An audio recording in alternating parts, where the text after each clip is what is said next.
नंदुरबार येथील श्रीमती दुर्गाबाई रघुवंशी हायस्कूल येथे पूर्णम फाउंडेशन, त्याचप्रमाणे Nandurbar district development council, Shrimati Durgabai Raghuvanshi high school व कनिष्ठ महाविद्यालय यांच्या संयुक्त विद्यमाने ई कचरा जनजागृती व संकलन अभियानाचे उद्घाटन संस्थेचे चेअरमन नरेंद्र सराफ यांच्या हस्ते करण्यात आले।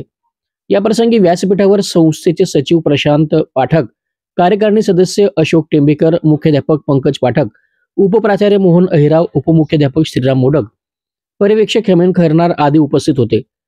यावेळी मुख्याध्यापक पंकज पाठक यांनी ई कचरा किती प्रमाणात जमा होत आहे व त्याची विल्हेवाट लावणे किती उपयुक्त आहे याबाबत विद्यार्थ्यांना सखोल मार्गदर्शन केले। विद्यार्थी व शिक्षकांनी आपल्या घरातील ई कचरा शाळेतील संकलन केंद्रावर जमा करण्याबाबतचे आवाहन देखील मुख्याध्यापक पंकज पाठक यांनी केले। या अभियानांतर्गत 24 जानेवारी रोजी नंदुरबार शहरातील दीनदयाल चौक पोस्ट ऑफिस जवळ येथे ई कचरा संकलन करण्यासाठी केंद्र उभारले जाणार आहे। या केंद्रावर सर्व नागरिकांनी आपल्या घरातील ई कचरा गोळा करावा असे आवाहन देखील मुख्याध्यापक पंकज पाठक यांनी केले आहे। मोबाईल मध्ये क्रांती झाली त्याप्रमाणे या क्रांतीबरोबर घाणीची सुद्धा क्रांती होऊ लागली आणि आता असं वाटायला लागलं भविष्यात की हे बाकीचे प्रदूषण जे आपले पारंपरिक प्रदूषण आहे ते दूरच राहिले, पण आता नवीन आव्हान जे आपल्या समोर येते ते ई प्रदूषणात।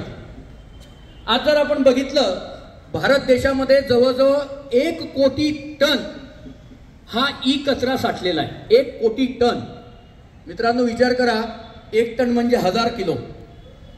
आता 1 कोटी टन एवढा कचरा आपल्या देशात हे computers, mobile, cords, fridge, TV अशा ई आणि इलेक्ट्रॉनिक्स आणि इलेक्ट्रिकल कचऱ्याने भरलेला देश आहे। त्याच्यातला फक्त 17 लाख टन एवढ्या कचऱ्याची रिसायकल होण्याचं आपल्याकडे सुरुवात झालेली आहे। आतापर्यंत फक्त 17 लाख टन बघा, म्हणजे 1 कोटी मधला फक्त 17 लाख टनाची विल्हेवाट लावली गेली। हा अधिकृत आकडा आलेला आहे। अनधिकृत किती आहे? तुमच्या आमच्या घरातल्या आकड्यांचा अजून विचारच नाही केला। प्रत्येकाच्या घरात इथे जर बसलं तर आपल्याकडे 4 ते 5 मोबाईल नादुरुस्त असलेले पडलेले असतील, आहे ना? कॉर्ड्स असतील, इयरफोन असतील, चार्जर असतील, अशा बऱ्याच वस्तू, ट्रान्झिस्टर, रेडिओ असतील।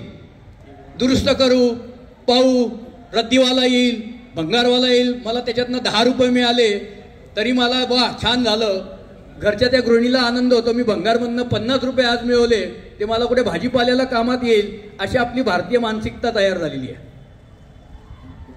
आणि हा हळूहळू कचरा आपल्या घरात आपण डंप करत चाललोय। अशा वेळी शासकीय यंत्रणा ही कमी पडत चालली आहे। सगळ्याच काही नरेंद्र मोदी, त्यांचं शासन, राज्य सरकार, कलेक्टर हीच यंत्रणा साफ करेल असं नाही, त्यांची जबाबदारी असं नाही, तुम्हा आम्हाची पण जबाबदारी।